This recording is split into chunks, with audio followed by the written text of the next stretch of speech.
Battle Through the Heavens. By Heavenly Silkworm Potato. Kabanata 506. Lakas ng hangin at kidlat. Ang makapal at maitim na ulap ay nagpatong-patong at tinakpan ang buong kalangitan. Paminsan-minsan, magkakaroon ng mga kidlat na humigit kumulang 10 talampakan ang haba na paikot-ikot sa madilim na ulap, na parang isang higanteng sawa na kulay pilak. Mapupunit ito sa kalangitan, at ang matinding ningning nito na nakakatusok sa mata ay tatakpan ang buong bulubundukin sa ilalim ng makinang nakapangyarihan ng langit. Sa ilalim ng ganitong uri ng sobrang ligaw na kapaligiran, kahit na ang mga katutubong magical beasts ng malalalim na kabundukan ay hindi ng ahas na walang ingat na lumitaw. Lahat sila ay lumiit sa loob ng kanilang mga kuweba. May ilang mahinang dagandong na sumunod sa hanging ito habang kumalat ito sa buong bulubundukin. Isang maliit na puno ang nabunot, nang walang dahilan, hindi kalayuan sa katawan ni Xiaoyan. Pagkatapos nito, mabigat itong itinapon pababa sa tuktok ng bundok. Walang nikititing na tunog na naililipat mula sa ibaba kahit pagkaraan ng mahabang panahon. Naka-crossleg si Xiaoyan sa isang berdeng bato. Ang kanyang mga kamay ay mahigpit na nakahawak sa kulay pilak na balumbon. Sa ilalim ng ganitong uri ng kakilakilabot na panahon kung saan ang kidlat ay nangyari ng sabay-sabay, ang scroll na ito, na karaniwang lumalabas na luma at karaniwan, ay unti-unting naglalabas ng mahinang init. Paminsan-minsan, makikita pa ni Xiaoyan ang mga sinulid ng napakaliit na kulay pilak na kidlat na kumukutitap mula sa loob kapag ang kanyang tingin ay sumulyap dito. Inangat ni Xiaoyan ang kanyang ulo. Pinagmasdan niya ang kalangitan na natatakpan ng madilim na ulap at kidlat. Napabuga siya ng mahabang hininga habang nakasuporta ang kanang kamay sa hita. Ramdam niya ang bahagyang panginginig ng kanyang kamay. Sa ganitong uri ng panahon at kapaligiran kung saan ang lubhang nakakatakot na kidlat ay maaaring bumagsak anumang oras, ang kanyang puso ay malinaw na hindi kasingkal ng kanyang ipinakita sa ibabaw. Guro, kailan ako magsisimula? Hawak ni Xiaoyan ang kulay pilak na scroll sa kanyang kamay. Sa sandaling ito, ang apat na sinaunang salita, 333 Lightning Movement, sa scroll ay tila gustong tumalon palabas dito, paulit-ulit na naglalabas ng mahinang pilak na kaluskos. Maaari ka nang magsimula. Mag-ingat. Ang lakas ng hanging kidlat na ito ay hindi nakakatakot kumpara sa Heavenly Flame, ngunit ito rin ay napakalabis. Kung hindi ka mag-iingat, ang iyong buhay ay maaaring nasa panganib. Ang seryosong boses ni Yao Lao ay umalangaw-ngaw sa puso ni Xiaoyan. Oo, bahagyang tumanggaw si Xiaoyan. Sa kanyang puso, malinaw na alam niya na kung gusto niyang makakuha ng lakas, natural na imposibleng maging maayos ang lahat. Bagamat nakuha niya ang Flame Mantra, isang uri ng mahiwagang chi method na maaaring lumunok ng Heavenly Flame pagkatapos makilala si Yao Lao noon, kakailanganin niyang gamitin ang kanyang buhay upang sumugal ng paulit-ulit sa panahon ng ebolusyon ng chi method. Sa makatuwid, ang mga panganib na ito ay hindi na siya natakot. Naniniwala siya na dahil hindi siya nasunog ng nakakatakot na Green Lotus Core Flame na iyon, hindi sapat ang kasalukuyang hanging kidlat na ito para umatras si Xiaoyan sa kalagitnaan kahit na ito ay napakalabis. Buksan mo ang scroll at ilagay ito sa iyong mga binti. Sa panahong ito, ang lakas ng kidlat ng hangin ay ang pinakamalakas. Hindi mo na kailangang idirekta ito. Ang kidlat ng hangin na nakatago sa loob ng scroll ay automatikong lalabas.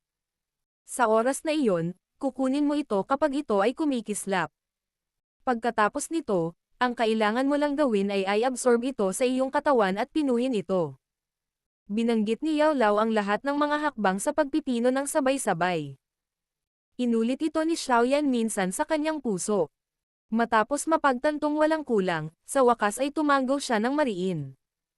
Hinawakan ng magkabilang kamay niya ang balumbon at binuklat ang ibabaw ng balumbon, kung saan ang isang espesyal na tubig na panggamot na may ilang mga katangian ng pagbubuklad ay biglang idinikit dito. Habang binubuksan ang balumbon, isang malakas na kinang na pilak na nakakatusok sa mata ang sumabog at biglang lumabas. Kaagad, ito ay naging isang malaking magaspang na kulay pilak na haligi ng enerhiya ng kidlat na bumaril sa makapal na madilim na layer ng mga ulap. Ginawa ng malakas na haligi ng liwanag na malinaw na nakikita ng isa ang lugar na mahigit 50 kilometro ang layo. Ang kakaibang aksyon na biglang lumabas mula sa scroll ay naging sanhi ng labis na pagkagulat ni Xiaoyan. Namutla din ang ekspresyon niya. Gayunpaman, maswerte na ang haligi ng kidlat ay hindi nagtagal bago ito mabilis na umatras mula sa madilim na ulap na may tunog na chi. Sa wakas, muli itong bumalik ng buo sa scroll. Nang makitang bumalik sa normal ang scroll, si Xiaoyan sa wakas ay tahimik na nakahinga ng maluwag. Pinahid niya ang malamig na pawis sa kanyang noo. Ang lugar na ito ay hindi masyadong malayo sa Black Corner region. Kung siya ay mag-aalarma sa isang tao, malamang na ang ilang hindi inaasahang at hindi kanais-nais na sitwasyon ay mangyayari muli. Malinaw na naunawaan ni Xiaoyan ang antas ng kasakiman ng mga taong iyon sa loob ng Black Corner region. Siyempre, ang dahilan kung bakit medyo nakonsensya ang panloob na puso ni Xiaoyan ay ang scroll na ito ng Agility Dao skill ay may malilim na pinagmulan. Matapos gawin ang pagkilos ng pagharang sa landas at pag-agaw ng kayamanan sa Black Corner region, malinaw na alam ni Xiaoyan na siya at ang Blood Sect ay tahimik na umabot sa puntong lampas sa pagkakasundo. Hindi naniniwala si Xiaoyan na madali siyang pakawalan ng ama pagkatapos niyang patayin ang kanyang anak. Sa kasalukuyan, hindi pa rin alam ng pinunong iyon ng Blood Sect na siya ang lihim na mamamatay tao. Kung hindi man, malamang napilitin siyang i-ferret ng kapwa niya at papatayin, kahit na siya ay isang estudyante sa loob ng Jianan Academy. Inalis ni Xiaoyan ang kanyang pag-iisip nang ibinaling niya ang kanyang tingin sa scroll na nakalagay sa kanyang harapan, na bahagyang nagulat. Marahil ay dahil sa hindi pangkaraniwang akte na iyon kanina, ngunit ang kulay pilak na scroll ay kasalukuyang nakabalot na sa isang malabong kulay pilak na glow. Ang ibabaw ng glow ay may malabo, kakaibang hugis na nagkatotoo. Gayunpaman, kung ang isa ay maingat na titingnan ito, ang isa ay walang ideya kung ano ito. Nang maalala niya ang mga tagubilin ni Yao Lao kanina sa loob ng kanyang puso, si Xiaoyan ay huminga ng malalim na hangin, at nagsimulang lumubog ang kanyang isip sa loob ng kanyang katawan at pagkalmayan ang kanyang puso. Nawala ang kanyang espiritual na lakas sa kanyang katawan at mahigpit na tinakpan ang berdeng batong ito. Kahit isang butil ng buhangin na nahuhulog sa rehiyong ito ay hindi makakatakas sa espiritual na pagdama ni Xiaoyan. Hindi nagtagal pagkatapos pumasok si Xiaoyan sa isang nakatutok na kondisyon, ang kulay pilak na glow sa scroll ay lalong lumakas sa kumikislap na kidlat sa kalangitan. Sa huli, dahan-daang lumutang ang scroll, umabot sa antas ng dibdib ni Xiaoyan bago ito tumigil. Habang lalong tumitindi ang kulay pilak na kinang, ang larawang malabong nakikita sa ibabaw ay lalong naging malinaw. Kapag ang isa ay tumingin sa ito sa estado, ito ay talagang tulad ng maraming mga tao figure sa iba't ibang uri ng tumatakbo form. Bagamat magkaiba ang mga tindig, ang kanilang mga binti ay natatakpan lahat ng kulay pilak, malakidlat, maliliit, mga dekoryenteng sawa. Bahagyang gumalaw ang ningning, dahilan para lumitaw ang figure ng tao na parang buhay. Sa bahagyang pag-iiba-iba ng hangin, ang maraming enerhiyang figure ng tao ay bumagsak sa mga hadlang ng ningning at direktang sumugod patungo sa malayong kalangitan. Ang bilis ng mga ilusyonaryong figure ng tao ay napakabilis na nakakatakot. Tila ba hindi nito pinansin ang distansya sa kalawakan. Sa isang iglap lang, ang mga tao na ito ay lumabas mula sa loob ng lugar na sakop ng spiritual perception ni Xiaoyan. Bagamat matagal nang pumasok si Xiaoyan sa isang nakatutok na kondisyon at naramdaman ang enerhiyang mga figure ng tao sa sandaling sila ay nagmamadaling lumabas mula sa ningning, ang pagkakaroon niya ng kakayahang pigilan ito ay isa pang bagay mula sa pagkadama nito. Sa sandaling ang Dao Qi sa katawan ni Xiaoyan ay bumulwak mula sa kanyang palad, ang enerhiyang mga figure ng tao ay nagmamadaling lumabas sa kanyang attacking radius. Agad na napuno ng pagkagulat ang mukha ni Xiaoyan. Magsama. Nang si Xiaoyan ay nabigla at nabalisa, biglang tumunog ang pamilyar na boses ni Yao Lao. Mayroong isang malakas na espiritual na lakas na nakapaloob sa matandang boses na ito. Bukod dito, biglang huminto ang hangin sa lahat ng rehiyon kung saan dumaan ang boses. Natahimik ang mabangis na hangin. Ang mga enerhiyang figure ng tao na malapit ng sumibol sa langit ay tumahimik din. Sa isang iglap, ang mga figure ng enerhiya ng tao ay natigil sa hangin habang bumubuo ng iba't ibang uri ng kakaibang postura. Bumalik. Muling tumunog ang mababa at malalim na boses ni Yao Lao. Ang malakas na espiritual na lakas na karaniwang ganap na sumasakop sa buong tuktok ng bundok na ito ay mabilis na bumalik. Kasunod ng pag-urong ng espiritual na lakas, ang mga figure ng tao na iyon ay tila nakatanggap ng napakalakas na puwersa ng paghila habang sila ay itinapon at pinalipad hanggang sa ibuhos ang lahat sa ulo ni Xiaoyan. Nabigla pa rin ang puso ni Xiaoyan sa sobrang nakakatakot na espiritual na lakas ni Yao Lao nang manginig ang kanyang gising na isipan. Kaagad, isang pagkahilo ang lumakas. Nakikita niya ang ilan sa mga kakaibang figure ng tao na kumikislap ng mga imahe sa hindi malinaw na paraan. Gayunpaman, hindi niya gaanong natatandaan ang mga ito sa kanyang pagkatulala. Ilang sandali lang ang kanyang antok bago unti-unting naglaho ang mga imahe ng figure ng tao na lumutang sa kanyang isipan. Unti-unting nagising si Xiaoyan mula sa kanyang antok. Kumikislap pa rin ang kidlat sa kalangitan. Ang maitim na itim, makakapal na ulap ay tila pinipigilan ang puso ng isang tao, na nagiging sanhi ng kaunting kahirapan sa paghinga. Talagang makapangyarihan ang espiritual na lakas ng guro. Kung tatalakayin lang natin ang tungkol sa espiritual na lakas, malamang na walang gaanong tao sa kontinenteng ito ng Daoqi na may kukumpara sa kanya. Hindi nakakagulat na nakalaban niya ang isang piling Daozang gamit lamang ang espiritual na lakas na ito. Muling naalala ni Xiaoyan ang espiritual na lakas, na naging dahilan ng pagtigil ng espasyo kanina, at isang pagtataka ang hindi sinasadyang sumilay sa kanyang isipan. Itigil ang pagkakaroon ng random na pag-iisip. Ang kidlat ng hangin ay gumalaw na kasama ng mga larawang iyon at pumasok sa iyong katawan.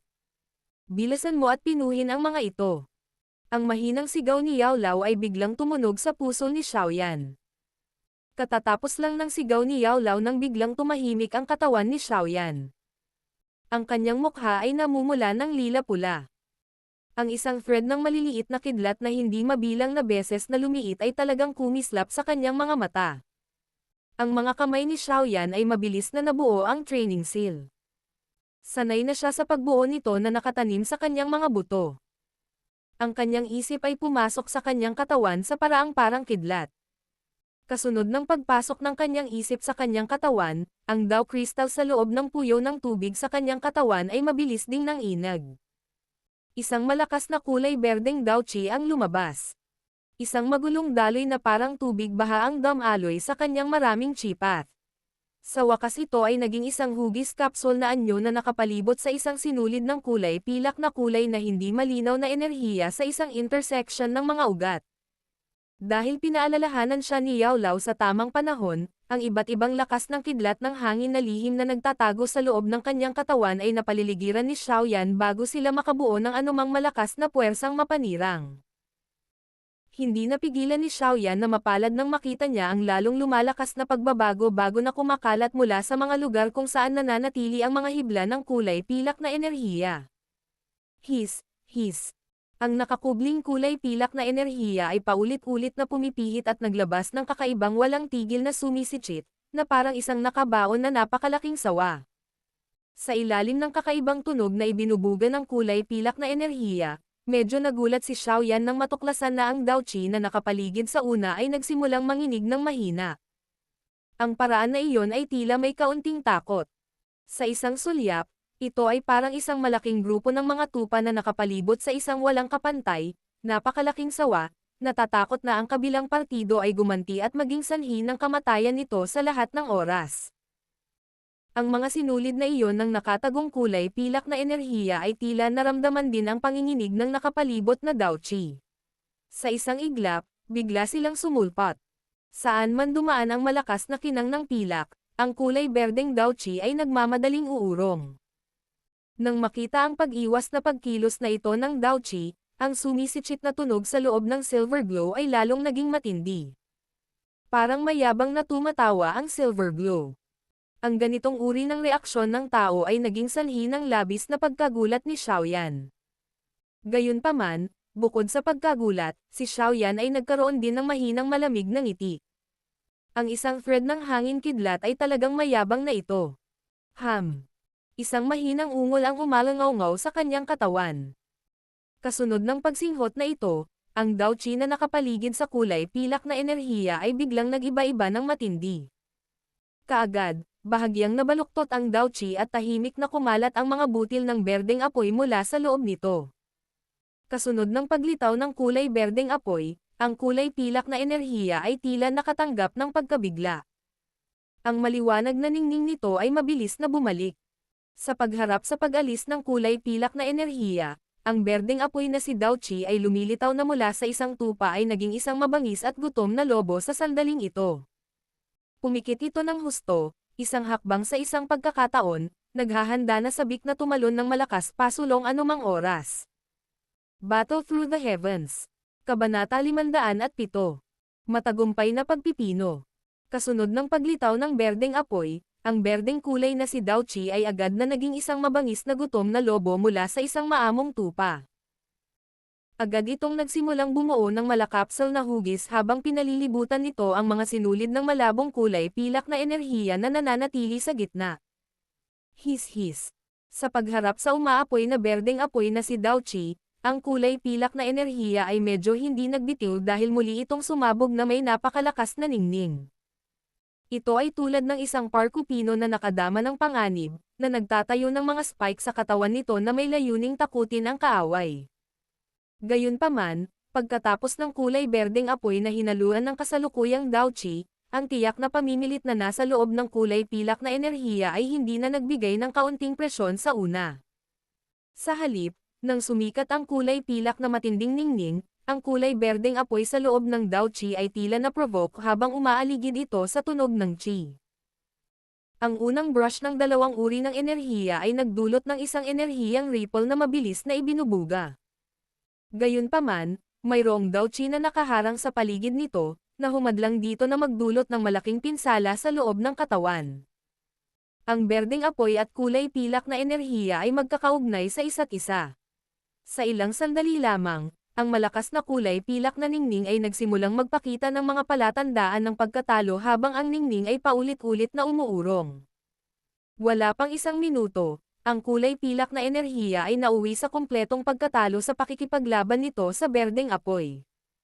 Sa ilalim ng kontrol ni Xiaoyan, hinabol ng berdeng apoy ang kulay pilak na kinang matapos itong manalo bago ito pinalibutan at pinaliit ito bilang isang maliit na bola na halos kasing laki ng dalawang kamay. Ang kakanyahan ng lakas ng hangin kidlat ay lumitaw sa loob ng bola. Sa sandaling ito, ang thread na ito ng lakas ng kidlat ng hangin ay nagkaroon ng malakas na panlabas na glow na sinunog ng berdeng apoy.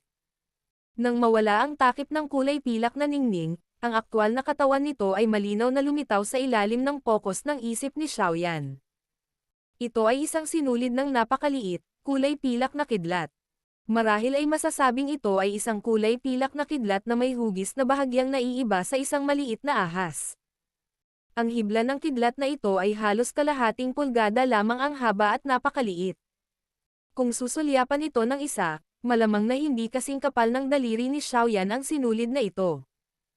Palibhasa'y nawalan ng proteksyon ng nakapaligid na enerhiya, ang hibla ng kulay pilak na kidlat na ito ay maingat na nananatili sa katawan, na pinaikot ang sarili sa isang maliit na ahas ng kidlat. Nang ibuka ng ahas ang bibig, talagang may hindi malinaw na hanging kidlat na tunog na ibinubuga. Ito ang lakas ng kidlat ng hangin ha. Iba talaga ito sa ordinaryong enerhiya. Bagamat wala itong katalinuhan, maaari itong umasa sa isang thread ng instinct sa isang lugar para gumawa ng mga bagay. Pinagmamasdan ng isip ni Xiaoyan ang kidlat na maliit na ahas na tila napapaligiran ng isang grupo ng mga gutom na lobo habang nagsasalita siya sa medyo nagulat na paraan sa loob ng kanyang puso. Kung tutuusin, ito ay isang lakas na nabuo sa pagitan ng langit at lupa. Isang uri ng enerhiya na nabuo mula sa paglilinang ng tao tulad ng Dao Qi, ay talagang mahihirapang makipaglaban sa ganitong uri ng natural na enerhiya maliban kung ang isa ay nalilinang nasa isang napakalalim na antas. Ang tawa ni Yao Lao ay tumunog din sa puso ni Xiaoyan. Talagang hindi inaasahan na ang Heavenly Flame ay talagang ganito kabangges. Maging ang napakalakas na hangin kidlat ay medyo natatakot dito. Sa pagpigil ng Green Lotus Core Flame, hindi ito magiging napakahirap para sa iyo na masipsip ito. Kaya, sulitin ang oras na mayroon ka. Bahagyang tumango si Xiaoyan. Unti-unting natuon ang kanyang isip. Ang berdeng apoy na nakapalibot sa kulay pilak na enerhiya ay biglang nanginag. Agad naman itong sumulpat sa magulong paraan. Sa isang bibig, nilamon nito ang huli. Naka-crossleg si Xiaoyan sa tuktok ng bundok. Ang kanyang katawan ay paminsan-minsan ay may sinulid na tila sustansya na kumikidlat sa ibabaw nito. Sa sandaling ito, mas kaunti ang kidlat sa kalangitan. Gayunpaman, bumuhos ang malakas na ulan na kasing laki ng butil sa ilalim ng takip ng madilim na kalangitan sa gabi. Sa isang iglap, ang buong bulubundukin ay natakpan sa loob ng mabangis na hangin ito at marahas na bagyo. Bagamat napakalakas ng ulan sa labas ng mundo, ang lugar sa loob ng 3 talampakang radius sa paligid ng katawan ni Xiaoyan ay kasing tuyo ng tag-araw. Lahat ng ulan ay mausingaw sa fog sa pamamagitan ng mataas na temperatura na bumabalot sa malapit. Kaagad natataas ang hamog na ito bago direktang basagin ng mga patak ng ulan na bumabagsak. Ang mukha ni Xiaoyan ay tensyonado habang ang kanyang mga kamay, na siyang bumubuo ng training seal, ay bahagyang nanginginig. Paminsan-minsan, may sinulid na kidlat na tatama sa kanyang daliri bago mabilis na mawala. Ang oras ay mabilis na dumaloy sa kanyang estado ng pagsasanay. Ang madilim itim, makakapal na ulap ay naging mas malabo nang hindi nalalaman. Isang gabi ang marahas na bagyo bago ito unti-unting napapagod. Aabutin ng mahabang pahinga bago bumagsak ang alon ng nagkakalat na mga patak ng ulan. Wala na itong momentum na ginawa nito kanina. Unti-unting lumalangoy ang maitim na ulap sa malalim at itim na kalangitan. Biglang, isang thread ng liwanag ang dumaan sa madilim na ulap, at bumaril patungo sa walang katapusang dagat ng mga puno. Kasunod ng paglitaw ng unang sinulid ng liwanag, ang sinulid pagkatapos ng sinulid ng liwanag ay nagsimulang kumalat ng mabilis hindi nagtagal pagkatapos noon, na tila ang unang sinulid ng liwanag ay nagsimula ng chain reaction. Ang mga sinulid ay bumaril sa madilim na ulap hanggang sa mapuno sila ng mga butas. Sa wakas, ang mga ulap ay hindi na nakayanan dahil ang mga sinulid ay ganap na napunit ang mga ulap. Sa isang iglap, isang mainit na liwanag na nakakatusok sa mata ang nakakalat, na tumakip sa kagubatan na ito, na nagtiis sa pagkasira ng isang gabi ng masamang panahon. Ang mainit na sikat ng araw ay tumama sa binata na nakasuot ng itim, na nakakross ang paa sa tuktok ng bundok. Tila naramdaman ang pagbabago ng panahon sa labas ng mundo, bahagyang gumalaw ang nakapikit na mga mata ng binata. Isang sinulid ng kulay pilak na kidlat ang nagtagal sa kanyang daliri bago tahimik na pumasok sa kanyang katawan at tuluyang naglaho. Kasunod ng paglaho ng kidlat na kulay pilak, lalong naging matindi ang pag-alog ng mga pilikmata ng binata na nakaitim. Pagkaraan ng ilang sandali, sa wakas ay tila nakatakas sila mula sa isang pagpigil habang sila ay biglang bumukas. Kaagad, ang isang parang sangkap na kulay pilak na kidlat ay nagdala ng napakatindi na talas habang ito ay bumaril mula sa kanyang mga mata at umabot sa kabuuang distansya na mahigit 10 talampakan. Ang kulay pilak na kidlat ay tumagal lamang ng isang iglap bago ito biglang nawala. Kasunod ng pagkawala ng kulay pilak na kidlat, ang pares ng maitim na mga mata ay muling bumaba sa isang katahimikan. Ang seal na nabuo ng mga kamay ni Xiaoyan ay lumuwag ng bahagya niyang itinaas ang kanyang ulo at mata ang mainit na sikat ng araw na nagmumula sa langit. Tumaas at bumagsak ang kanyang dibdib. Sa wakas, gamulong ang hangin sa kanyang lalamunan bago iniluwa. Kasunod ng pagluwa ng magulong hangin ito, ang mukha ni Xiaoyan ay agad na nagkaroon ng karagdagang bahagyang ningning. Sa ilalim ng sikat ng araw, ito ay tila jade, na lubos na nakakaakit ng atensyon ng iba. Bahagyang nanginginig ang katawan ni Xiaoyan at walang. Ang kanyang katawan, na naka-cross-legged, ay tumayo na parang bukal. Pinaihit niya ang kanyang katawan at ang kaluskos na tunog na ibinubuga mula sa pagitan ng kanyang mga buto ay naging sanhi ng ngiti, na umangat sa gilid ng kanyang bibig, upang tahimik na lumaki. Dahan-daang iniabot ni Xiaoyan ang kanyang palad. Marahang hinaplos ng daliri niya.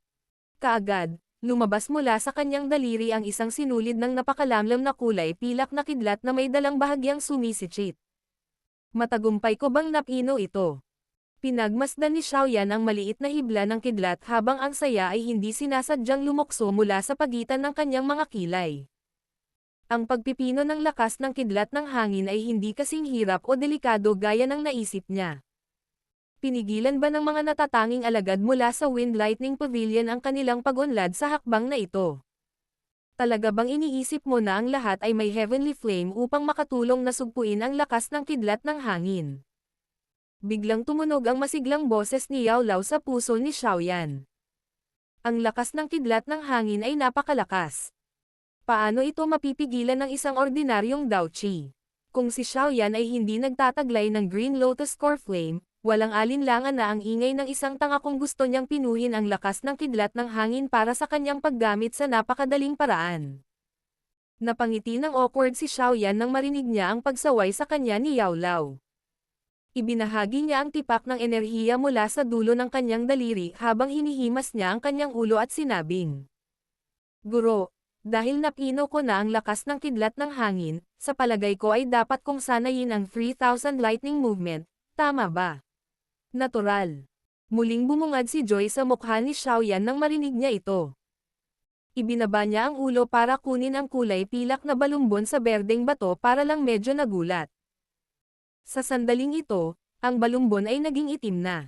Kalimutan ang tungkol sa mga larawan sa loob nito, kahit na ang apat na salitang 3,000 lightning movement sa ibabaw ng scroll ay nawala.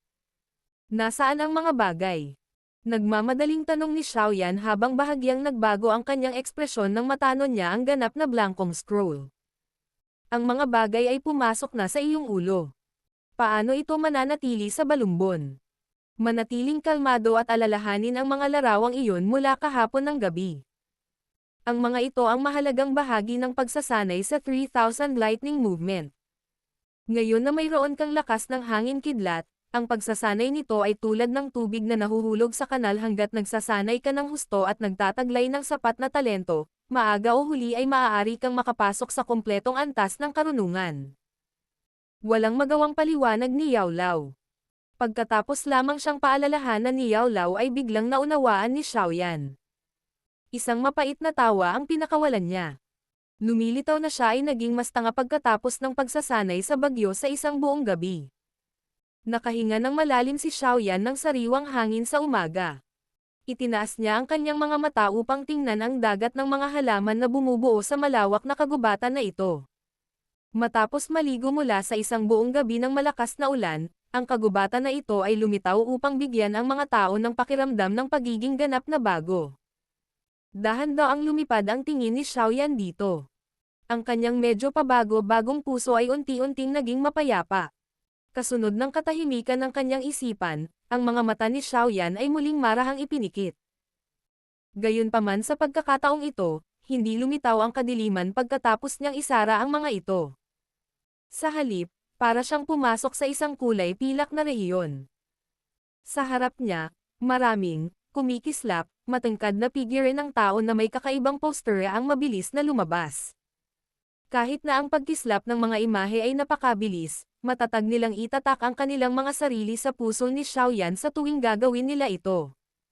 Wala na silang parang ulirat na pakiramdam kung saan akala niya ay makakalimutan na niya ang sandaling tumigil siya sa pagtingin sa kanila.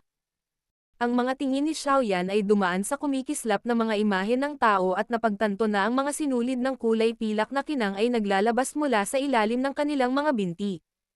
Ang mga ningning na ito ay parang isang accelerator na nagdadala ng mga figure ng tao sa kanilang paglipad. Ginawang liwanag ang katawan, gamit ang puso para himukin ito. Matapos maalala ni Xiaoyan ang huling imahe, ang mga imahe sa harap niya ay biglang pinagsama-sama. Nagsama-sama ito sa 8 kumikinang at kumikislap na sinaunang salita. Nakatuon ang tingin ni Xiaoyan sa 8 malalaking salitang pilak sa kanyang harapan. Matagal bago ito mukhang naintindihan ni Xiaoyan. Habang kumikilos ang kanyang puso, nagsimulang tumulo mula sa kanyang katawan ang sinulid ng lakas ng kidlat ng hangin na dinalisay. Sa wakas, nabuo ito sa mga sinulid ng kidlat na bumabalot sa ibabaw ng kanyang katawan. Habang lumilitaw ang liwanag, sa wakas ay automatikong nagsimula itong bumaba. Sa isang iglap lang, natipon ito sa isang kumpol ng kulay pilak na kinang naganap na bumabalot sa katawan ni Xiaoyan. Ibinaba ni Xiaoyan ang kanyang ulo at pinagmasdan ang kulay pilak na kinang naganap na tumatakip sa kanyang mga binti. Ang kanyang kanang binti ay may mga sinulid ng kakaibang arko habang dahan-daang itinaas. Sa wakas, nabuo ito sa isang poster na ganap na katulad ng sa isang imahe kanina. Ang poster ay napanatili sa isang iglap bago dahan-daang lumapag ang mga paa ni Xiaoyan. Kasunod ng paglapag ng kanyang mga paa, bigla siyang nakaramdam ng pagkahilo sa kanyang isipan. Bigla ding nabasag ang kulay pilak na espasyo. Nang muling lumibot ang kanyang tingin sa kanyang paligid, medyo nagulat siya nang matuklasan na ang kanyang katawan ay kasalukuyang nasa kalagitnaan ng hangin sa paligid ng tuktok ng bundok. Ang malumanay na hakbang na iyon na ginawa niya kanina ay talagang naging dahilan ng pag-charge niya mula sa tuktok ng bundok hanggang sa langit. Bahagyang ibinaba ni Xiaoyan ang kanyang ulo. Pinagmasdan niya ang napakalalim na kailaliman sa ilalim ng tuktok ng bundok at biglang namutla ang kanyang mukha. Ibinaling niya ang kanyang ulo na medyo nabigla, ngunit hindi niya nakita ang purple cloud wings na lumalawak mula sa kanyang likuran. Sa walang laman na espasyong ito, ang kumikislap na kulay pilak na kinang sa ilalim ng kanyang mga paa ay tila walang sapat na enerhiya. Pagkaraan ng ilang saglit ay nanginginig ito, bigla itong naglaho. Bumagsak din ang kanyang katawan patungo sa malalim na kalaliman sa sandaling ito na parang isang ibon na nabali ang mga pakpak. Ah! Iligtas mo ako. Isang malungkot na panaghoy ang biglang umalangaw-ngaw sa masayang umaga, sa kaibuturan ng bundok. Battle Through the Heavens. Kabanata 508. Kidlat. Isang malabong puting kulay na fog ang kumalat sa latian na natatakpan ng maliliit, esmeralda berdeng mga talom ng damo. Isang mahinang hangin ang umihip at bahagyang lumundag ang puting ulap. Sa wakas, sinundan nito ang hangin habang umaakyat ito patungo sa langit, na naging dahilan upang maging mas malinaw ang latian. Chi. Isang bahagyang tunog ng chi-chi ang biglang tumunog sa loob ng kalmadong latian. Hindi nagtagal pagkatapos lumitaw ang tunog, isang itim na figure ng tao ang biglang kumislap, na may dalang kulay pilak, maliwanag na ningning. Sa bawat paglapag ng kanyang mga yapak sa latian, ang kidlat na paulit-ulit na nag-uunat at lumilitaw ay magiging dahilan upang magsimulang kumulo ang putik sa loob ng latian na parang kumukulong tubig. Ang tunog na chi-chi ay lumabas din mula sa kontak. Ang bilis ng itim na anino ay lubhang nakakatakot. Sa kanyang pagtakbo, diretso niyang nilabas ang isang 2 talampakang lapad na kanal sa loob ng latian. Makalipas ang mahabang panahon bago ang mahabang kanal na ito ay naibalik sa orihinal nitong anyo sa pamamagitan ng paggapang ng latian. Sa likod ng tao, isang malaking grupo ng mga malapit na nakaimpake na kulay itim, makamandag na ahas ang paulit-ulit na lumusot sa tubig. Papalawakan nila ang kanilang mga ganid na bibig at maraming mabahong tubig na mga palaso ang lilikha ng isang matalim na hangin na pumutok ng marahas sa likod ng tao. Gayunpaman, kitang-kita na ang bilis ng mga water arrow na ito ay mas mababa sa mabilis na paggalaw ng figure ng tao. Sa makatuwid, wala ni isang arrow ang nakatama sa katawan ng figure ng tao. Boom! Ang mabilis na nagmamadaling figure ng tao ay biglang huminto. Bahagyang namilipit ang kanyang mga paa at ang kanyang katawan ay nakahilig sa kakaibang arko. Pagkatapos nito, nagpaputok siya ng paputok sa kalangitan sa ilalim ng isang malalim na tunog. Agad na nanginig ang kanyang mga paa, at nanatili siya sa hangin sa ganitong paraan nang hindi umaasa sa anumang bagay. Bagamat mapanatili ng itim na figure ang kanyang pagkilos na huminto sa himpapawid ng wala pang 10 segundo, tiyak na magugulat ang isang tagalabas kung makikita niya ito. Ang pananatili sa kalagitnaan ng hangin ng panandalian ng walang tulong ng Dao Chi Wings o iba pang bagay ay mangangailangan ng hindi bababa sa lakas ng isang Dao Huang. Kung ang isang tao ay naging isang napakalakas na Dao Zhang ay magkakaroon siya ng kakayahang manatili sa hangin sa loob ng mahabang panahon. Matapos huminto ang katawan ng itim na figure ng ilang segundo sa himpapawid, isang pilak na kinang ang kumislap mula sa ilalim ng kanyang mga paa. Umikot ang kanyang katawan at lumitaw siya sa isang malaking puno na mahigit 10 metro ang layo mula sa kanyang orihinal na punto na may tunog na soo. Kung ang bahagi ng isang malabong itim na linya ay hindi pa rin nakikita sa hangin, iisipin ng isa na ang bilis na ito ay nakalusot na sa paglaban ng hangin at umabot sa nakakatakot na yugto ng teleporting. Hahaha. Mabuti. Ito ay karapat-dapat na maging isang D-class agility Dao technique. Ang bilis na ito ay talagang makinis at mabilis. Isang nagulat na tawa ang tumunog nang ang mga paa ng itim na figure ay patuloy na dumapo sa isang sanga ng puno. Ang 3000 lightning movement na ito ay nahahati sa tatlong antas. Lightning Flash, Instant Lightning, at 3000 Lightning. Kapag ang isang tao ay nagsasanay hanggang sa huling antas, ang kaharian ng 3000 Lightning, ay magiging ganap na tahimik habang ang isa ay tumatawid sa isang tiyak na espasyo. Ito ay karaniwang walang pinagkaiba sa pag-teleport. Ang ganoong uri ng bilis ay hindi gagawin sa ilalim ng zoo. Ikaw ngayon ay walang pinagkaiba sa isang malabog na toro na nag-aararo sa bukid habang siya ay nagmamadaling lumapit sa 3000 Lightning, malamang na hindi ka pa talaga nakapasok sa unang antas ng Lightning Flash. Unti-unting naanod ang figure ni Yao Lao sa isang sanga ng puno habang siya ay mahinang nagsasalita habang sinusulyapan si Xiaoyan, na puno ng pananabik sa mukha. Hindi napigilan ni Xiaoyan na imulat ang kanyang mga mata nang ang kanyang sigasig ay nabasa ni Yao Lao sa ganitong paraan. Siya mismo ay naramdaman na ito ay medyo mabuti. Ang bilis kanina ay isang bagay na hindi maaabot ng explosive steps kahit na ito ay ipinakita sa tuktok nito. Matapos na magsanay lamang ng 3000 lightning movement sa loob lamang ng 3 araw at magkaroon na ng tagumpay na ito, hindi ba iyan ay itinuturing na hindi masama? Dapat mong tingnan ang ilalim ng iyong mga paa. Hindi sinasadyang umiling si Yao Lao nang makita niya ang ugali ni Xiaoyan habang walang magawa siyang nanonambot. Napayuko si Xiaoyan nang marinig niya ito. Agad na kumaibot ang sulok ng kanyang bibig. Kitang-kita niya na talagang natatakpan na ng putik ang kanyang mga paa. Ang putik ay malagkit at makapal na may nakadikit na damo. Ang 3000 lightning movement ay kasing tahimik ng bato at kumikilos na kasing bilis ng kidlat. Hindi ito humihiling ng kagandahan at naghahangad lamang ng sorpresa, hinihiram ito para saktan ang kalaban. Mahina na sinabi ni Yao Lao. Gayunpaman, tingnan mo ang paggalaw na ginawa mo kanina. Mahigit 100 metro pa ang layo ng iyong katawan, ngunit nailipat na ang tunog.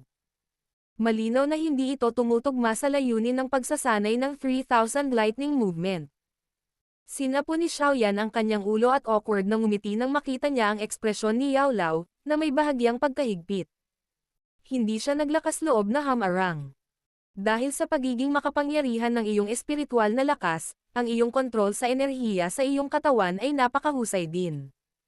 Sa makatuwid, ang gayong pagkakamali, na ginawa lamang ng isang baguhan, ay itinuturing na isang kamangmangan na gagawin mo. Tandaan. Pigilan ang lakas ng kidlat ng hangin na ibinubuga ng walang anumang pagkukulang sa kontrol, at hayaan itong matipon sa isang punto. Gagamitin ang iyong lakas ng pagsabog nang sa gayon ay mabilis na tumaas ang iyong lakas ng pagsabog, upang ito ay maging mabilis. Pinakamabilis na tao sa ilalim ng klase ng dawang at saka, kung maabot mo ang yugtong ito, maituturing kang tunay na nakatuntong sa unang antas, kidlat, ng 3000 lightning movement. Umiling si Yao Lao at sinabi sa malalim na boses. Siyempre, ang paliwanag na ibinigay ko sa aking bibig ay talagang napakasimple. Gayunpaman, may ilang mga bagay sa pagitan ng mga ngailangan sa iyo na maunawaan ng mag-isa. Maaari lang kitang idirekta na tahakin ang pinakamabisang landas. Unti-unting ni-relax ni Yao Lao ang kanyang tono habang siya ay mahinang nagsasalita. Bahagyang tumanggo si Xiaoyan. Seryoso ang kanyang ekspresyon habang itinaas niya ang kanyang mga kamay kay Yao Lao. Kaagad pagkatapos, umatras siya ng isang hakbang at naka-cross-leg sa sanga ng puno. Ang 3000 lightning movement ay maaaring maging sanhi ng kanyang bilis na tumaas ng husto, ngunit ang pagkonsumo nito ng Dao Qi ay umabot din sa isang halaga na medyo nakakatakot. Tahimik na sinukat ni Xiaoyan ang rate ng pagkonsumo ng mag-isa. Sa kanyang kasalukuyang lakas ng isang 8-star na Dao Qi, malamang na makakatagal lang siya ng 3 hanggang 5 minuto kung gagamitin niya ang 3000 lightning movement ng walang pahinga. Pagkatapos nito, mahihirapan siyang ipakita ito dahil sa pagod ng kanyang Dao Qi. Nang makitang ipinikit ni Xiaoyan ang kanyang mga mata para sanayin at bawiin ang kanyang Dao Qi, tahimik na nakahinga ng maluwag si Yao Lao sa kanyang puso. Isang mahinang ngiti din ang lumabas sa gilid ng kanyang bibig. Sa loob lamang ng 3 araw, halos hindi na naipakita ni Xiaoyan ang 3,000 lightning movement. Bagamat inipon niya lamang ang lakas ng kidlat ng hangin sa napakagandang paraan, ang bilis na ipinakita niya ay maaari nang abutin ang explosive steps, kapag ang huli ay ginamit sa pinakamataas na potensyal nito. Ang ganitong uri ng pag-unlad ng pagsasanay ay nasa napakabilis na kasiyahan. Gayunpaman, upang hindi hayaang lumabas ang pagmamataas sa puso ni Xiaoyan dahil kakakuha lang niya ng ganitong uri ng pambihirang kayamanan, si Yao Lao ay maaari lamang maging isang taong may itim na mukha sa ilang sandali upang payagan si Xiaoyan na pakalmayan ang kanyang puso at sanayin. Siyempre, hindi naman talaga masama ang epekto ng pagkilos na ito ni Yao Lao. Matapos mabawi ni Xiaoyan ang kanyang Daoqi, ang lakas ng kidlat ng hangin na namuo sa kanyang mga paa nang muli niyang pagsasanay ang 3,000 lightning movement ay malinaw na mas pinigilan kumpara sa dati. Bukod dito, unti-unti ring lumiit ang pinsalang nalikha niya nang sumugod siya sa latian. Ang itim na anino ay kumislap pataas at pababa sa malawak na latian. Ang kulay pilak na kidlat ay parang kidlat na ahas na paulit-ulit na bumabalik sa kanyang mga paa. Halata na ito ay lumilipat mula sa immaturity patungo sa tunay na bulwagan.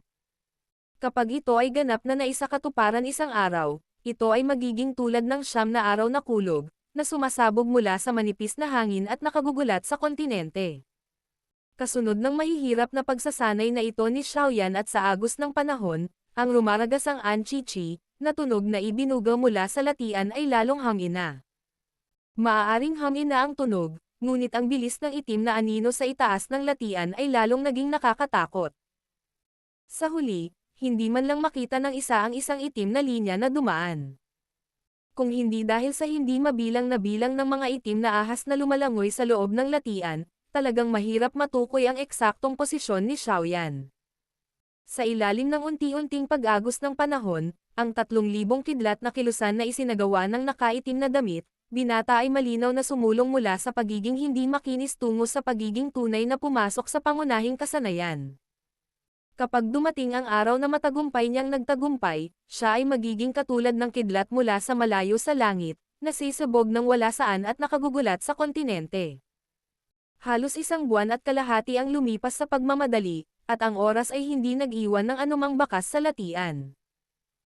Gayunpaman, sa paghusga mula sa binata na nakaitim na damit na naglalakad sa latian na putik habang ang kanyang mga kamay ay nasa likod na parang naglalakad sa patag na lupa, malinaw na may naiwan nga sa buwang ito. Halos 1 buwan na nagmamadaling lumipas. Walang naiwang bakas ang oras sa latian na iyon.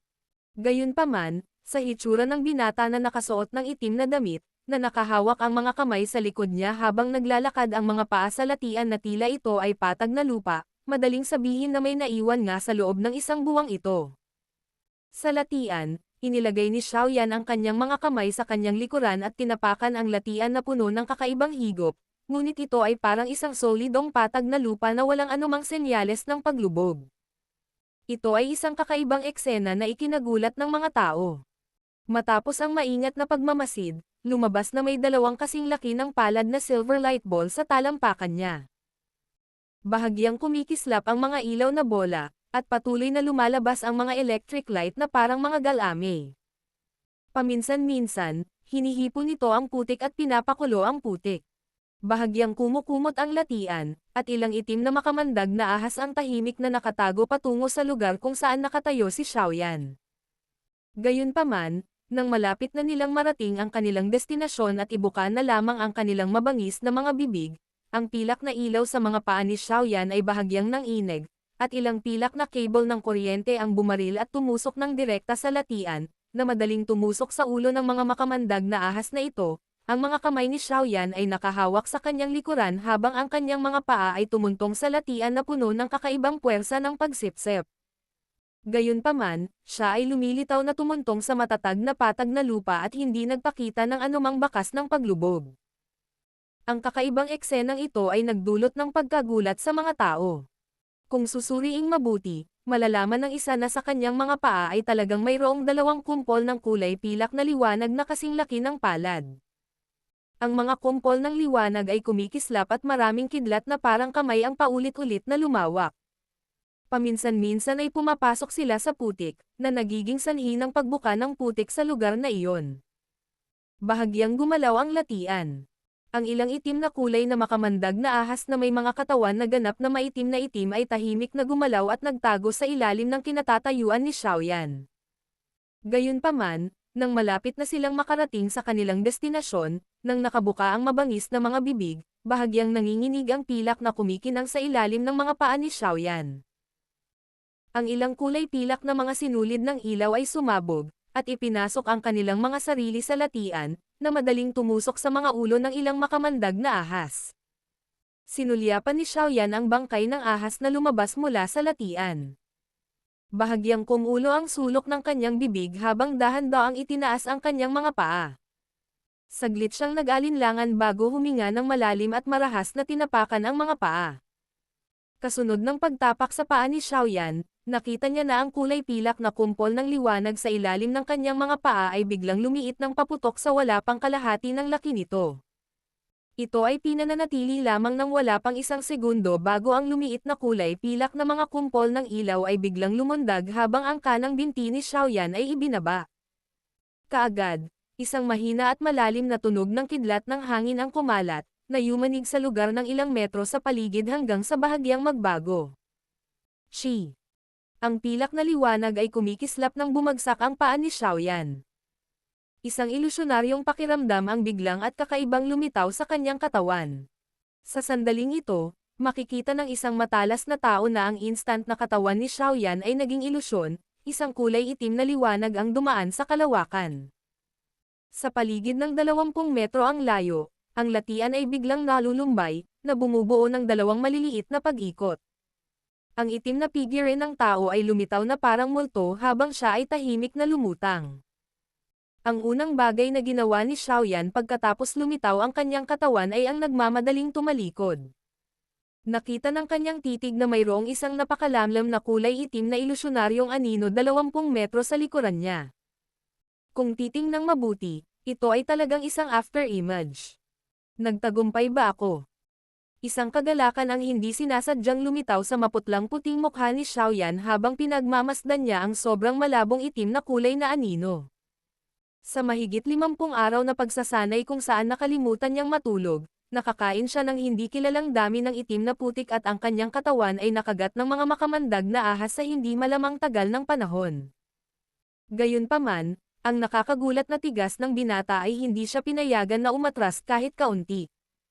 Ngayon, sa wakas ay oras na para anihin niya ang gantimpala. Ang ilusyonaryong katawan ni Yao Lao ay nasuspine sa himpapawid. Ibinaba niya ang kanyang ulo sa mata ang binata na nakasuot ng itim na puno ng ligayang mukha. Ang kanyang walang pakialam na mukha ay hindi sinasadyang nagpakita ng isang maliit na ngiti. Sa mahigit 50 araw, nagawa ni Xiaoyan na makamit ang kaharian ng unang antas ng 3,000 lightning movement, lightning flash.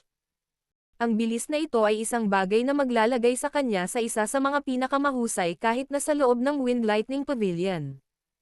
Gayunpaman, tanging ang kanyang puso lamang ang malinaw na nakakaalam kung anong uri ng mahihirap na pagsasanay ang dapat dumaan sa matigas na batang ito.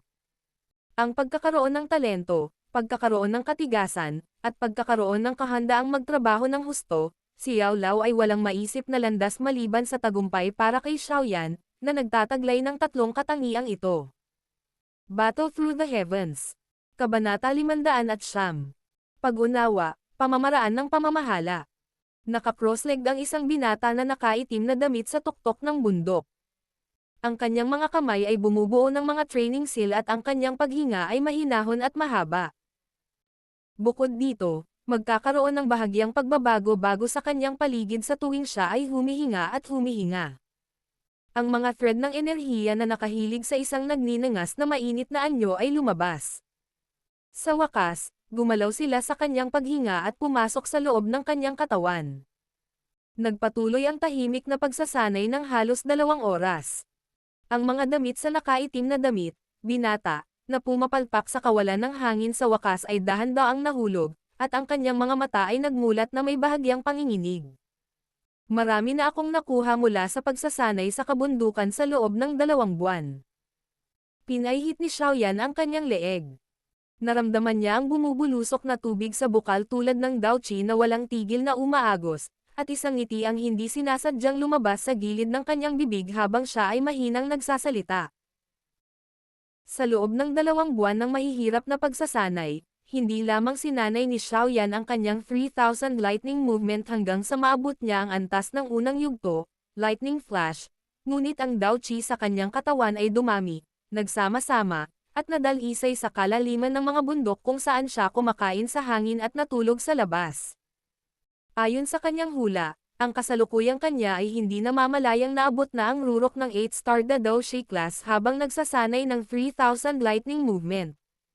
Siyempre, tumagal siya ng 2 buwan upang maabot niya ang pinakamataas na klase ng 8-star Daoshi. Ang ganitong uri ng bilis ay isang bagay na hindi maaaring nasa parehong kategorya ng pagsasanay sa loob ng Blazing Sky Chi Refining Tower. Gayunpaman, medyo nasisiyahan na si Xiaoyan tungkol dito. Ang kakayahang magsanay ng 3,000 lightning movement hanggang sa maabot niya ang unang yugto ay lumampas na sa kanyang inaasahan. Bukod sa pagkamit ng layuning ito, naisulong din niya ang kanyang Daochi. Ito ay maaaring ituring na isang karagdagang bagay upang magalak. Kaya naman, hindi siya nakaramdam ng depresyon. Tumayo si Xiaoyan mula sa berdeng bato. Hinawakan niya ang kanyang mga kamay sa kanyang likuran habang ang kanyang tingin ay gumagala sa malawak na dagat ng mga puno. Isang banayad na simoy ng hangin ang nagkataon na dumaan sa mga puno sa sandaling ito. Agad na umindayog ang dagat ng mga puno at ang napakalaking alon ng puno na halos 1,000 talampakan ang haba ay umaalon mula sa malayo. Isang alon ang sumunod sa isa pa sa walang tigil na paraan. Ito ay halos walang pinagkaiba sa mga alon ng karagatan. Nagdulot ito ng pagbuntong hininga ng mga tao sa lakas ng kalikasan, na napakalawak at marilag. Nagulat si Xiaoyan habang pinagmamasdan niya ang napakalaking alon ng puno habang nakatayo siya sa tuktok ng bundok. Marahil ito ay dahil sa kalmadong kapaligiran sa pagitan ng langit at lupa sa sandaling ito, ngunit sa isang lugar sa loob ng kanyang puso ay tahimik na napukaw ng kaunti. Mabilis at sensitibo ang kasalukuyang iniisip ni Xiaoyan, at agad itong tumigas ng may kakaibang pakiramdam na dumaan sa kanya sa paraang parang kidlat. Nagsimulang maginat ang mga kamay ni Xiaoyan sa likod niya. Gayunpaman, unti-unting nanliit ang kanyang mga mata. Maya-maya pa, nanginig ang kanyang likod at bumaril ang purple cloud wings. Habang ang kanyang mga pakpak ay nakabakaka, ang kanyang katawan ay gumuhit ng isang arco sa kalangitan bago ang kanyang mga paa ay patuloy na dumaong sa malawak na walang hangganang dagat ng mga puno. Ang purple cloud wings ay lumiit at bumalik sa loob. Si Xiaoyan ay nakatayong mag-isa sa loob ng dagat ng mga puno. Tinanaw niya ang mga puno at sinalubong siya ng isang emerald green na mundo. Ang kanyang katawan ay isang tinte itim na tuldok sa loob ng esmeralda berde. Mukha siyang maliit pero namumukod-tangi siya. Unti-unting humiwalay ang mga kamay ni Xiaoyan. Ang alon ng mga puno ay humahagupit mula sa malayo bago tuluyang nagdala ng malakas na huwahwa na tunog, tulad ng isang thunderbolt sa transit, habang ito ay dumaan sa Xiaoyan. Ang mga paa ni Xiaoyan ay parang mga kuko ng agila habang mahigpit nilang hinawakan ang tuktok ng puno. Ang kanyang katawan ay parang dahon na inaanod ng hangin sa loob nitong halos walang katapusang dumadagandong na alon ng puno. Mabilis itong naanod ngunit sa huli ay hindi naputol dahil sa malakas na dulot ng mga alon ng puno. Ang libong talampakang alon ng mga puno ay dumagsa. Nagpatuloy ng mahigit 10 minuto bago ito unti-unting lumayo. Dumaan ang alon ng mga puno, naiwan ang isang binata na nakasuot ng itim na maputlang mukha. Gayunpaman, ang kanyang mga mata ay naglalaman ng labis na pananabik.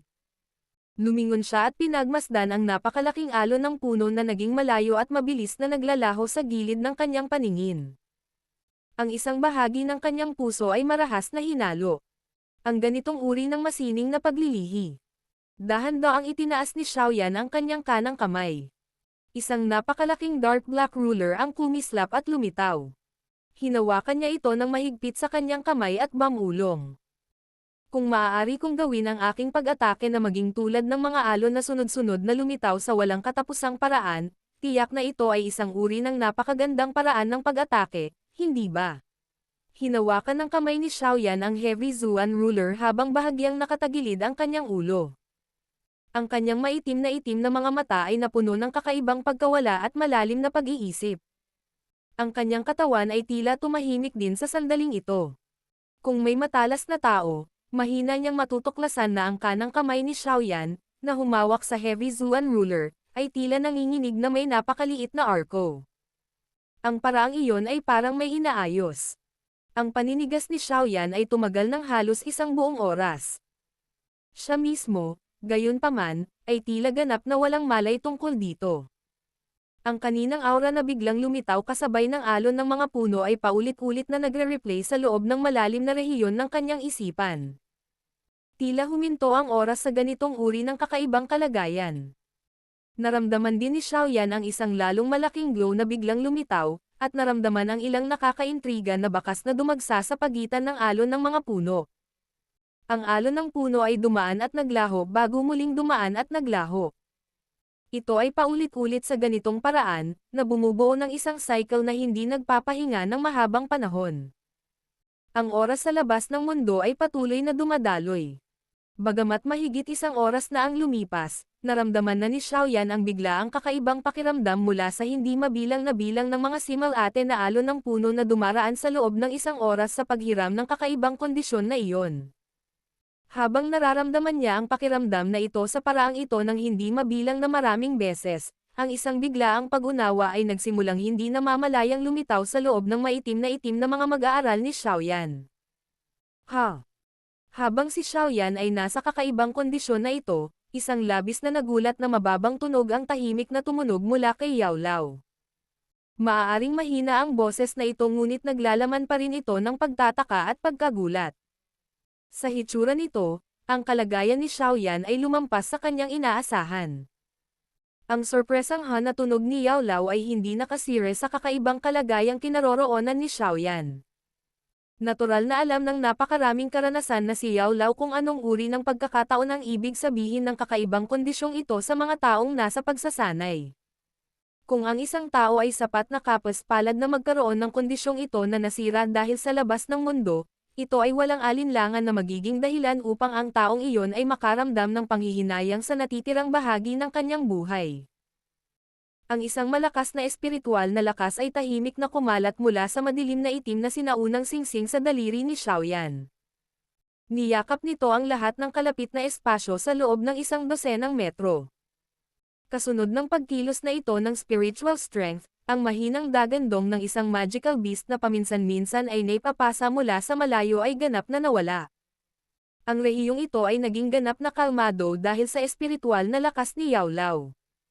Wala nang anumang kaganapan sa labas ng mundo na magpipilit kay Xiaoyan na umalis sa kakaibang kalagayang ito. Unti-unting damaloy ang oras. Halos 3 buong oras na ang lumipas mula nang pumasok si Xiaoyan sa tahimik na kalagayan. Sa loob ng 3 oras na ito, ang katawan ni Xiaoyan ay tila naging isang batong estatwa na hindi gumagalaw. Kung hindi dahil sa lumaki ng kaunti ang arko ng nanginginig na itim na pinuno sa kanyang kamay, akalain ng sino man na ito ay isang kulay itim na batong estatwa na nawala ng anumang palatandaan ng buhay. Gayunpaman, ang estatwa ng bato na ito ay medyo parang buhay. Ang binata na may itim na damit, na ang katawan ay ganap na naninigas, ay biglang nagsimulang manginig ng mahina sa selyadong lugar ng kalmadong dagat ng mga puno. Kasunod ng panginginig ng kanyang katawan, ang ningning sa loob ng kanyang maitim na mga mata at ang malalim na pag-iisip ay mabilis ding nawala. Isang malinaw na realisasyon ang nahayag. Hinawakan ng kanang kamay ni Xiaoyan ang hilt ng ruler. Ang kanyang katawan ay tuwid na parang sibat. Tahimik na kumalat ang isang matalim na aura at tumindi ang mukha ni Xiaoyan. Dahan-daang itinaas ang itim na ruler sa kanyang kamay. Pagkatapos nito, sa napakabagal na galaw, ito ay dahan-dahang nahak, inangat, inundayan, at winalis. Ang paraan ng pag-atake ng pundasyon ng isang mabigat na pinuno ay ganap na ipinakita ni Xiaoyan sa sandaling ito. Habang nanginginig ang kanyang kamay ay lalong bumilis ang paghawak ng ruler. Sa huli, ang buong katawan ni Xiaoyan ay halos nakabalot sa loob ng isang kulay itim na bola. Ang ganitong uri ng Katanji tanging kasanayan sa pamamahala ay isang bagay na hindi taglay ni Xiaoyan noong nakaraan. Ang huni ng mabangis na hangin ay umalingaw mula sa dagat ng mga puno habang ang isang malaking itim na bola ay mabilis na lumiligid sa itaas nito. Ang mga dahon ay malalanta kung saan man dumaan ang itim na bolang ito. Paminsan-minsan, ang ilan ay mahuhulog sa itim na bola at agad na madudurog. Lalong bumilis ang pag-indayog ng mabigat na pinuno. Gayunpaman, sa isang tiyak na sandali nang malapit nang makamit ni Xiaoyan ang pinakamataas na bilis, ang mabigat na pinuno ay biglang naging mabagal. Ang biglaang pagbabagong ito ay parang mga paro-paro sa puso ng isang tao, na nagiging sanhi ng labis na kakilakilabot na pakiramdam. Isang mahinang ungol ang napalabas mula sa pigirin ng tao na malabo na nakikita sa loob ng itim na bola. Sa isang iglap, makikita na ang ekspresyon ng binata ay lalong namutla.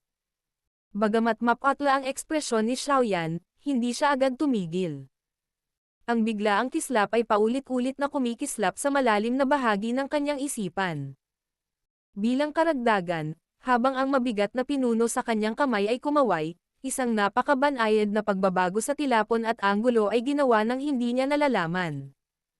Mahigpit na sarado ang isip ni Xiaoyan nang magsimula siyang sumuko sa pagkukusa na iwagayway ang pinuno. Sa halip, ibinigay niya ang kontrol sa biglang liwanag, na matatagpuan sa isang lugar sa kanyang isip. Unti-unting naging mabagal ang malakas na hangin ng ruler. Ang kapalit nito ay ang napakabagal na kumakaway na katawan ng pinunong iyon. Ang bilis ng mabigat na pinuno ay mabagal. Mula sa punto ng view ng isang tagalabas, ang ruler technique na ito ay karaniwang puno ng mga openings. Kung ang isa ay random na umatake, ang isa ay maaaring maging sanhi ng taong kumakaway sa pinuno upang mapilitan pabalik pagkatapos magdusa ng malubhang pinsala. Habang sumasayaw ang pinuno, isang kakaibang kinang ang muling sumilay sa maitim na mga mata. Ang orihinal na medyo matigas na bilis ng pagkaway ni Xiaoyan ay biglang naging mas makinis. Kasunod ng pagbabagong ito, ang pamamaraan ng ruler, na orihinal na puno ng mga bakanteng, ay biglang nagbago ng husto. Habang iwinawagayway ang pinuno, ang katawan ng pinuno ay nakatali sa lahat ng dako mula pataas hanggang pababa. Kapag sumayaw ito, para talaga itong bola na napakatigas na hindi mababasag. Walang lugar kung saan maaaring umatake.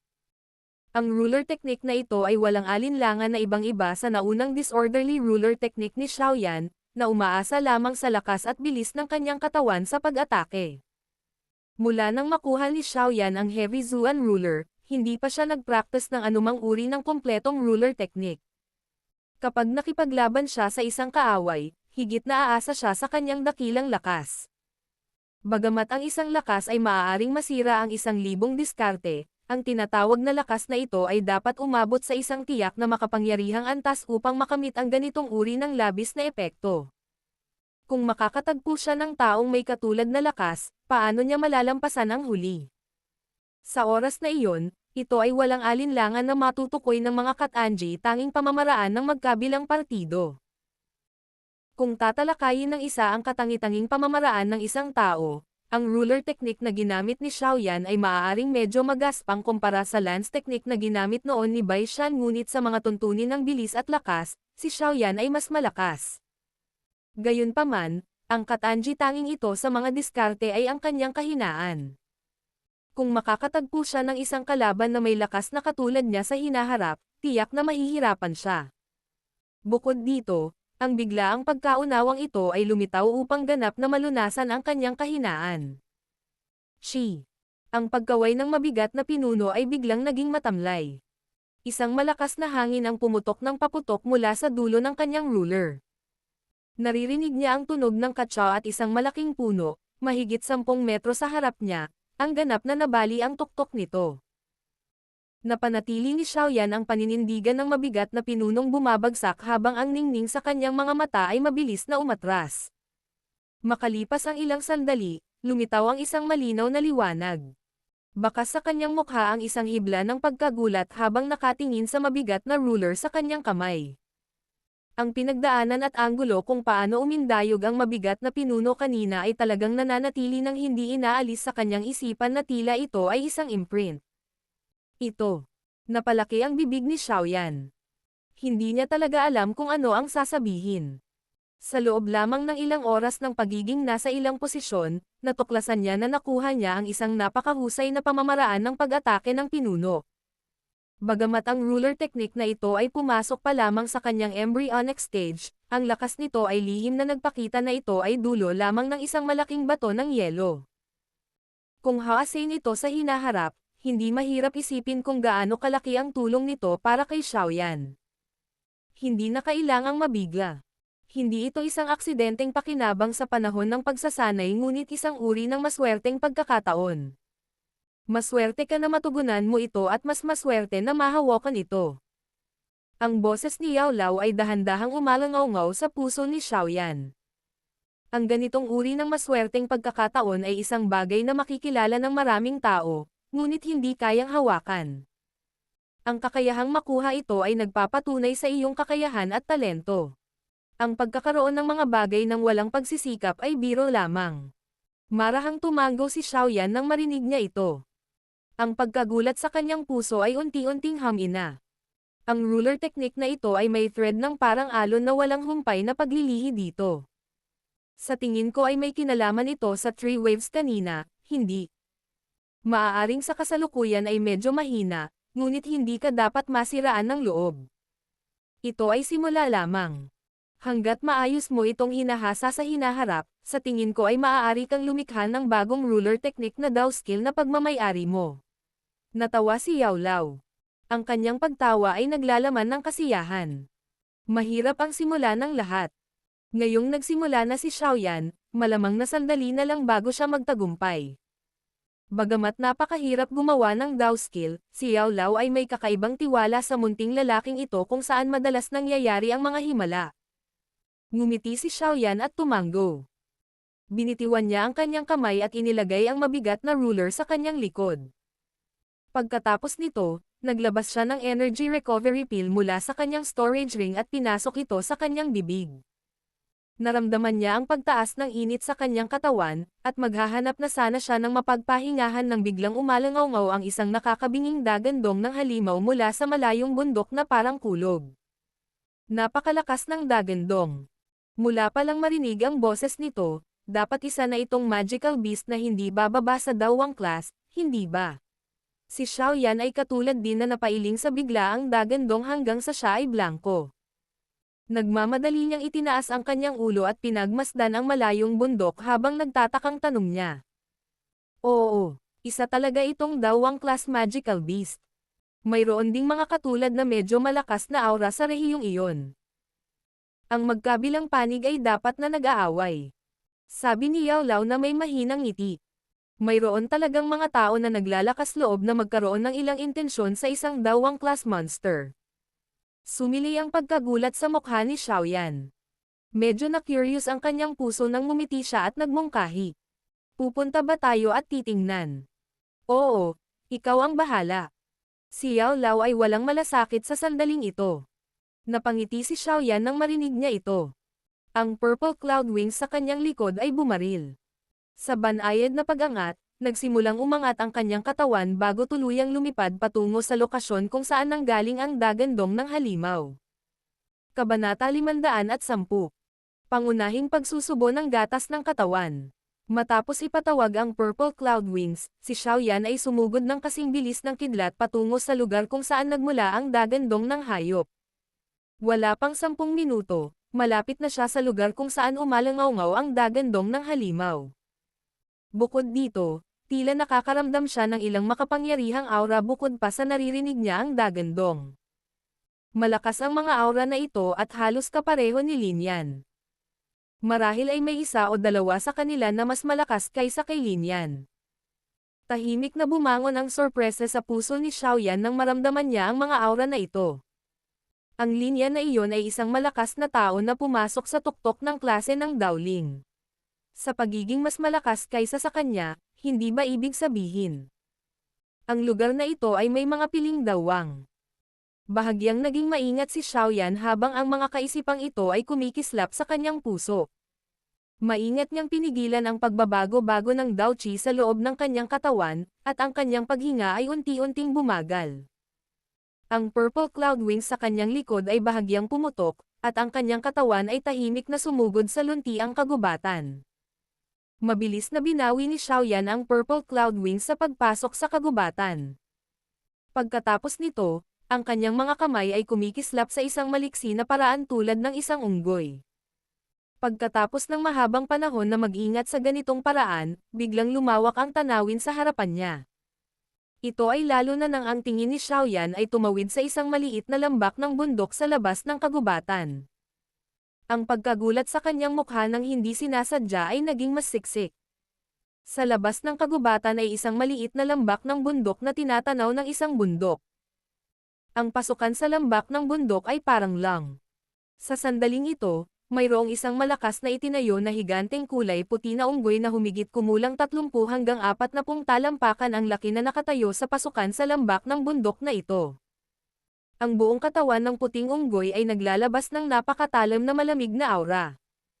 Ang mabibigat at magaspang na hininga na naglalabas mula sa malalaking butas ng ilong nito ay lumabas bilang dalawang sulok ng puting fog. Medyo mahaba rin ang dalawang braso nito sa bawat kuko nitong mga kamay na halos doble ang laki ng ulo ng tao. Kapag ang mga kamay ng kuko ay paminsan-minsan ay ikan-away, magkakaroon ng ilang mga wind blades na marahas na pumutok na sapat na malakas upang basagin ang napakalaking bato sa tabi nito na nagpalipad sa mga pira-pirasong bato sa lahat ng direksyon. Ang isang pares ng pulang dugo na mga mata ay napuno ng isang ligaw at mabangis na layunin ng pagpatay. Sa sandaling ito, ang pares ng pulang dugong mga mata na ito ay marahas na nakatingin sa 6 na figure ng tao sa paligid nito. Ito ay talagang isang Snow Demon Sky Ape. Ang mga taong ito ay talagang matapang. Ang lakas ng isang nasa hustong gulang na Snow Monster Sky Ape ay sapat na upang makabasag ng ginto at mahati ang mga bundok bagamat ang malaking tao sa harap ay mukhang kakapasok lang sa entablado ng pang-adulto, maaaring maihambing ito sa isang 3 bituin na si Dawang. Agad na nagsalita si Xiaoyan nang may pagtataka sa kanyang puso nang makita niya ang napakakapansin-pansing lambak na iyon. Hindi mahina ang mga taong iyon. Mahina ang boses ni Yao Lao. Nagmamadaling iniwas ni Xiaoyan ang kanyang tingin sa 6 na tao na nakapalibot sa Snow Demon Sky Ape. Nang dama po ang kanyang tingin sa badge sa dibdib ng isang tao, hindi sinasadyang nagbago ang kanyang ekspresyon.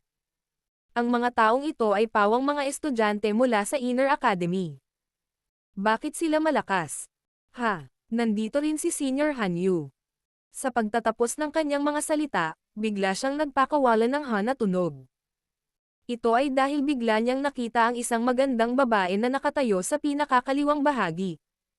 Ang malinaw na malamig ngunit kaakit-akit na kulay pilak na damit at mahaba, maliwanag na kulay pilak na buhok ay walang iba kundi si Han Yu na maituturing na may magandang relasyon kay Xiaoyan sa loob ng Inner Academy. Bakit lahat sila nagtipon dito? Bahagyang kumunat ang noo ni Xiaoyan. Bagamat hindi niya kilala ang iba pang mga tao maliban kay Han Yu, nakakuha siya ng ilang mga pahiwatig mula sa kanilang mga badge. Sa Inner Academy na ito, sinong mga estudyante, maliban sa mga eksperto ang nireranggo sa top 10 nanogram strong rankang, ang magkakaroon ng lakas ng loob at resolusyon na lumapit at kabkuban ang isang Dawang class magical beast. Hihihi. Ang malaking tao na ito ay talagang nakakatakot. Han Yu, mayroon ba talagang bagay na sinabi mo sa loob? Mas mabuting huwag kang magsinungaling sa amin upang makuha kaming maging malaya mong mga manlalaban. Ang Snow Demon Sky Ape na ito ay isang halimaw na kahit na ang ilan sa mga elder sa Inner Academy ay hindi maaaring talunin. Kung sino man sa atin ang lalaban nito ng mag-isa, walang sino man ang makakatalo nito, kahit kailan. Habang si Xiaoyan ay nakakaramdam ng pagdududa sa kanyang puso, isang magaspang na tunog ang biglang lumitaw. Sumilip ang kanyang mga mata at natuklasan na ang nagsalita ay isang lalaking matipuno ang pangangatawan at may mga tuod sa mukha. Ang matibay na pangangatawan ng huli ay mas matangkad siya sa mga ordinaryong tao sa pamamagitan ng 2 ulo. Ang kanyang malaking katawan ay nagdulot ng kakaibang panunupil sa iba. Gayunpaman, ang bagay na pinagtutuunan ng pansin ng mga tao ay isang napakalaking metal na martilyo sa kanyang kanang kamay. Sa ilalim ng sikat ng araw, ang itim na kulay ng metal na martilyo ay sumasalamin sa isang makapal at malalim na ningning. Sa pagtingin sa mga berdeng ugat na umuumbok sa kamay ng lalaki, malamang na hindi magaan ang bigat nitong maitim at itim na metal na martilyo. Senior Yan Hao, makatitiyak ka tungkol dito. Malinaw ko ang tungkol sa panganib na kasangkot, at hindi ako magbibiro sa ganitong uri ng bagay. Kung may anumang pagkakamali pagkatapos nito, hindi uurong si Han Yu sa anumang pagtuligsa kay Senior Yan Hao. Mahinang sabi ni Han Yu. Ang kanyang boses ay kasing linaw ng isang nagyayelong bukal ng bundok, na nagdulot ng kakaibang pakiramdam ng nagyayelong tubig na dumadaloy sa kanilang mga puso. Ha ha ha. Yan Hao. Alam ni Han Yu kung paano magtimbang ng mga bagay pagdating sa mga ganitong bagay. Hindi ka dapat masyadong maghinala. Kung talagang may ganyang bagay sa lambak, malaki ang benepisyong makukuha natin. Magsisimula ang engranding kompetisyon pagkaraan ng 4 na buwan pa. Kung maisulong natin ang ating lakas sa panahong ito, ang posisyon ng Elder ay isang bagay na maaari nating asahan. Isang malinaw na tawa ang narinig. Sinundan ng tingin ni Xiaoyan ang boses at tumingin sa paligid. Ang kanyang puso ay hindi sinasadyang pumuri ng kaunti. Ang nagsalita ay isang gwapong binata na nakasuot ng kulay berdeng damit. Ang edad ng binata ay nasa 26 hanggang 27 taong gulang. Sa edad na ito, karamihan sa mga tao ay nagsimulang mawala ang ligaw na pagmamataas ng isang binata. Bukod dito, ito rin ay dahil sa kanyang pagngiti na naging dahilan upang magkaroon ng magandang opinyon ang ibang tao sa kanya. Maayos niyang sinuot ang kanyang berdeng damit at may matikas na kilos na naging sanhi ng walang katapusang pagtataka ng mga tao. Yan Hao.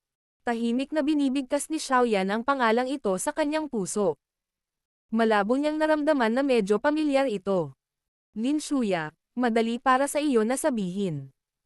Isa itong magical beast na maaaring kalabanan ang isang elite na dawang. Kahit na sa lakas natin, posible tayong masugatan ng malubha at mamatay kung hindi tayo mag-iingat. At saka, gusto lang ni Yan Hao na kumpirmahin ang mga bagay-bagay. Kung tutuusin, walang gustong gumastos ng labis at mauwi sa sitwasyon ng pagiging walang laman. Isang lalaking medyo madilim ang mukha habang nagpapaliwanag. Lin Shuya. Talagang hindi inaasahan na siya si Lin Shuya na binanggit ni Lin Yan. Kung titingnan ang kanyang disposisyon, hindi nakapagtataka kung bakit kahit ang ligaw na mayabang na si Lin Yan ay magkakaroon ng mahinang takot kapag binanggit siya. Bahagyang tumalon ang puso ni Xiaoyan. Ang pangalang ito ay isang bagay na ilang beses na niyang narinig. Karamihan sa mga estudyante sa loob ng Inner Academy ay may bahagyang paghanga at paggalang kapag binabanggit ang pangalang ito. Marahil ang taong ito ay maaaring hindi ang pinakamalakas sa Inner Academy, ngunit kung ang isa ay tatalakayin ang kagandahan, malamang na walang sino man sa buong Inner Academy ang maaaring makipagbalikat sa kanya. Hihihi. Walang-walang kwentang tao na makakabuo sa top 10 nanogram strong rankang. Bagamat ang ating tunay na lakas ay maaaring hindi maihahambing sa Snow Demon Sky Ape, malamang na dehado ang halimaw kung talagang lalaban tayo. Tumawa si Lin Shuya. Ang kanyang mahabang daliri ay marahang pinitik ang isang kulay berdeng longsword na hawak niya sa kabilang kamay. Isang malinaw na tunog ang kaagad ngunit tahimik na inilabas.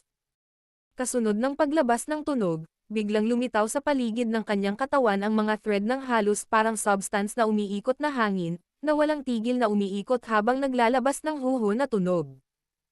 Kayong lahat, medyo isip bata na magkaroon ng ganitong walang kabuluhang argumento ngayon. Dahil lahat kayo ay nakasunod na sa akin dito, nangangahulugan ito na ang bagay na iyon ay nagtataglay din ng malaking atraksyon sa inyong lahat. Sa makatuwid, ang pinakamahalagang bagay ngayon ay talunin muna itong Snow Demon Sky Ape. Malinaw na alam ninyong lahat ang tungkol sa halaga ng bagay na iyon. Kapag kumalat na ang balita, malamang na maraming tao mula sa Black Corner region ang darating para nakawin ito. Sa oras na iyon, huli na para magsisi.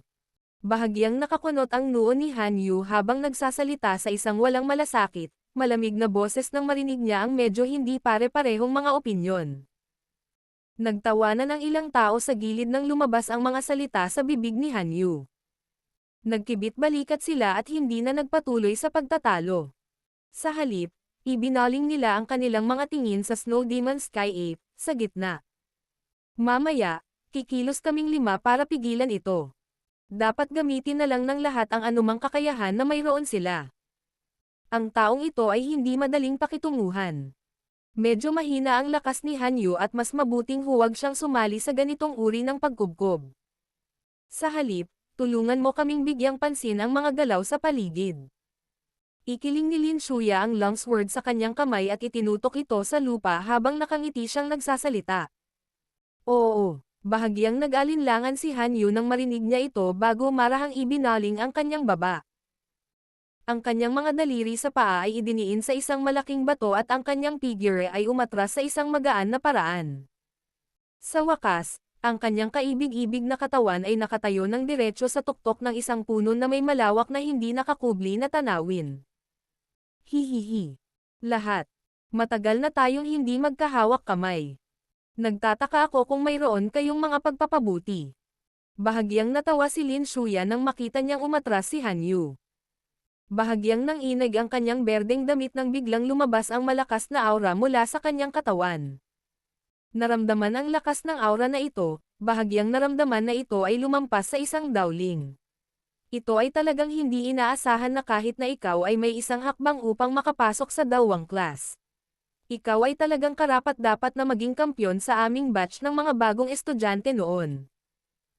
Ang malaking yanhaw ay hindi sinasadyang napabuntong hininga sa pagkagulat nang maramdaman niya ang malakas na aura na lumabas mula kay Lin Shuya. Hindi mo rin ba nahawakan ang boundary layer na iyon?